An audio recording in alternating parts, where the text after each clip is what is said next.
Άντε ρε κορίτσια, άντε θα με απολύσουνε ρε κορίτσια, έχουμε αργήσει.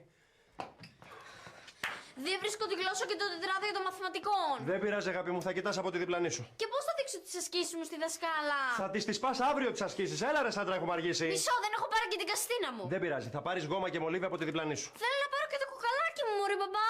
Γιατί ρε παιδί μου δεν παίρνεις από τη διπλανή σου, αλλά γκαρσόν την έχουνε κουρέψει. Αμάν, θέλω τη μαμά.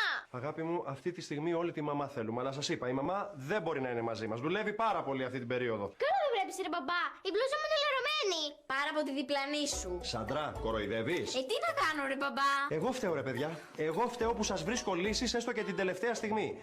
Δεν μου λες, η διπλανή σου είναι στα κιλά σου ή ατυχήσαμε? Η πλανή μου λυπεί με ίσου εδώ και μία εβδομάδα. Πάντως να σου πω κάτι, τώρα που το ξαναβλέπω, εμένα δεν μου κάνει για λεκές, περισσότερο για στάμπα μου κάνει. Ρε μπαμπά, τι λες τώρα? Έλα, παιδιά, έλα που θα αρχίσουμε και τις κουβέντες τώρα. Πω, πω. Άντε, μπράβο, άντε πάμε, έλα.